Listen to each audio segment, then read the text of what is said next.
ever since doing my first top 5, people have been asking me to do like, well, why don't you climb up the ladder, start from NES and maybe end up into this current generation of games. And I thought to myself, you know, that's a pretty good idea. And I got a lot of comments on Facebook of what games I should put on the list. And I've decided that it has to be, well, kind of like games that I actually played. You know, a lot of people say Mega Man, you know, or Castlevania. I never played those games when I was younger. And it has to be it has to have that nostalgic factor. So this is a real biased list of top 5 coming up. Just a heads up. Here we go.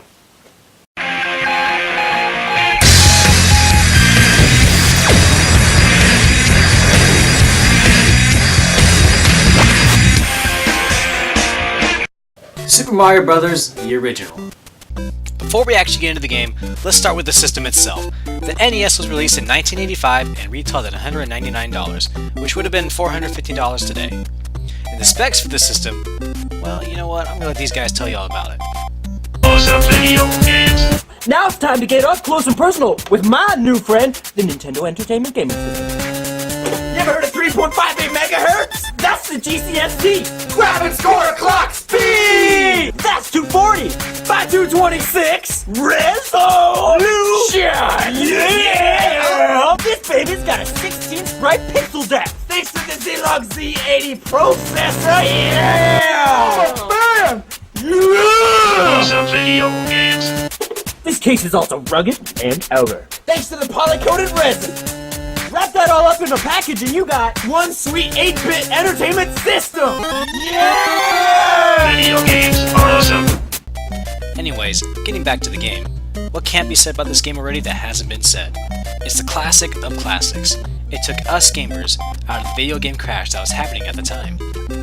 So Super Mario Bros. Is technically defined as a two-dimensional side-scrolling platformer, with the main player controls the Italian plumber named Mario. And you'll travel throughout various forms of landscapes, such as the Mushroom Kingdom, underground pipe mazes, oceans, castles, and secret areas. You'll come across a vast cast of enemies, such as Goombas, Koopa Troopas, Piranha Plants, and more. The goal of the game is to reach the end of the level and slide down the flagpole. To make things a little easier, you can also get some power-ups. You can pick up the mushroom, which turns you into Super Mario, which allows you to take an extra hit. The Fire Flower makes you shoot fireballs, and the Starman makes you invincible for a very short time. The side-scrolling genre was revolutionized forever by Mario, and you know, it's just, I remember playing this game younger, and I just wanted to, well, you know, beat the game. And of course, you know, when we were younger, the games were, I feel the games were actually harder back then to beat the games of the 80s and early 90s. I don't know why, like today's games, you know, just kind of drop you in it and, you know, they give you all these tips. Back then, there were none of that. You know, you had the user guide or manual, and, you know, that's all you got. And, you know, there was really no story. Well, there is a story to Mario Brothers. The main reason why I love this game is this was the first game I actually owned, and the system actually, the NES, at the time, and my favorite game was Super Mario Brothers. You know, I never beat it when I was younger until like recently when I started playing again. But you know, what can't be said about this game already? You know, the gameplay is awesome. You know, Mario and Luigi have to go save Princess Peach. You know, and all that fun stuff.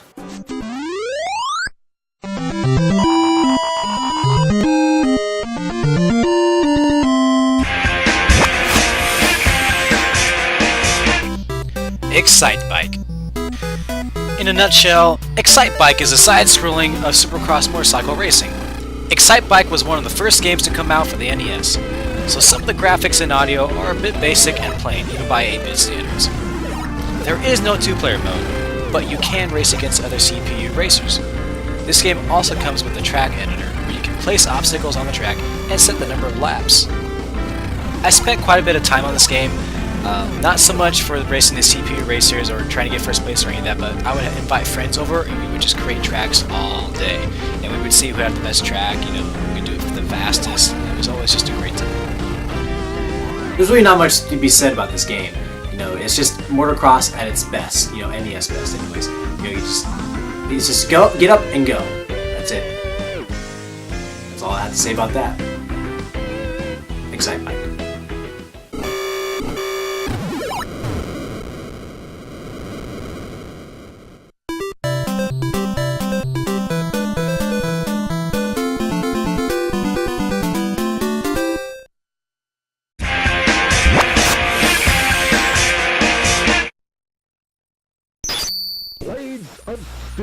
Blades of Steel. You know, I never was much of a hockey person. Even today, you know, I could really care less about hockey. It's just that way. Sorry, folks. But when I was younger and saw the Disney movie The Mighty Ducks, I fell in love with the sport for a short time. But it actually wasn't until the sequel, D2, that I actually wanted to play the sport. Well, I never had that chance, so I played Blades of Steel instead. With great graphics, sound, and solid gameplay, this game quickly rose to the top. It may not have the complexity or realism of other titles, but it isn't about that. It's about the fun, arcade-style hockey that two players can enjoy. Other than that, there's not really much to say about this game. You know, it's just great gameplay, great times, and it's pretty much a pick-up-and-play type of game.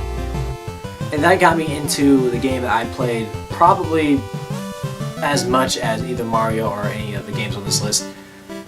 Blades of Steel. You know, the gameplay is just, you know, it's awesome. It's fast-paced. You keep going. You can knock players down. You score the goal. You can block it. You control the goalie at the same time as you're hitting the. It's just awesome. There's so much to do, you know. And this game got me into hockey for a short time when I was younger.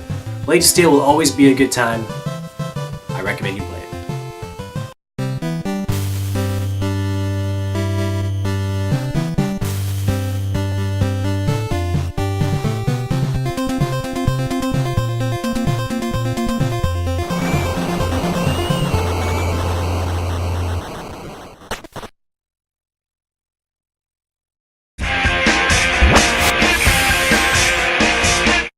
You guys know this game's already on the list. I had it in my previous top 5, so just let's go into it. Super Mario Bros. 3 for the NES. Now this was the Mario game for me. You know, others like Super Mario Bros. The original. People like Super Mario World for the SNES. People like Super Mario 64, but this one was the one that I spent the most time on. You know, the side scroller besides, you know, not Super Mario 64. But this one was something special. After the scandal of Super Mario Bros. 2, Nintendo wanted to make a return to what made the first game so great. And what better way? This game has everything, and I mean everything. You get the Tanuki suit, you get the big boot where you jump on Goombas, you know, you had the frog suit, and you know, you had the traditional fire flower, the mushroom, and the Starman. But you also had more levels, you had more maps, you had more enemies. I mean, I always just had fun with this game. I cannot pick up this game and not have a good time with it. And it's my favorite side-scrolling Mario game of all time. Certainly the best looking one on the NES too, showing what the NES can do in its last few years of its existence. Super Mario Bros. 3 was my favorite Mario game, and still is, for the side-scrolling genre. And only one other game can beat that. Here we go.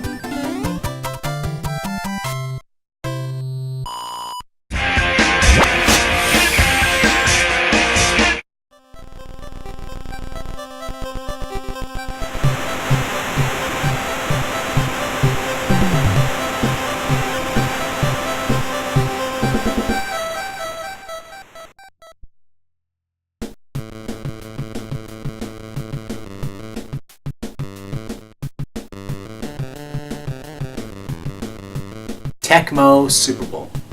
You talk about Maddens today, you know, NBA 2K games who attempted to do the football game. No, doesn't come close.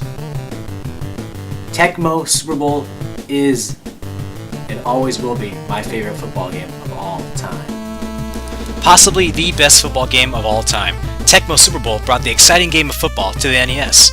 Even though this is a sequel to the first game called Tecmo Bowl, this game was one of the first games that would start what would end up being perhaps the most important trend in sports games to this day. It had the official NFL license. What did that mean?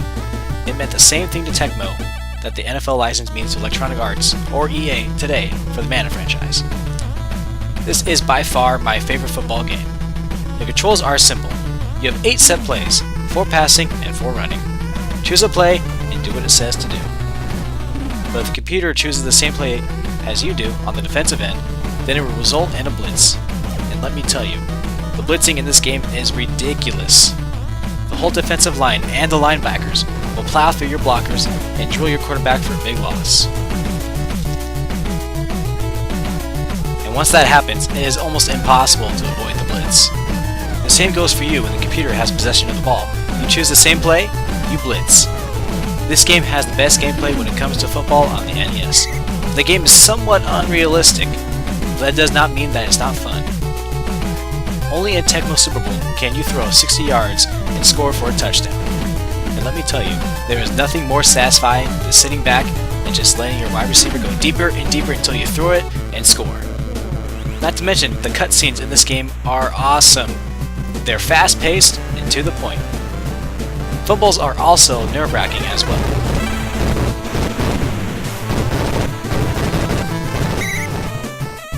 This game also comes with Season Mode, where you can take your favorite team and aim for the Super Bowl.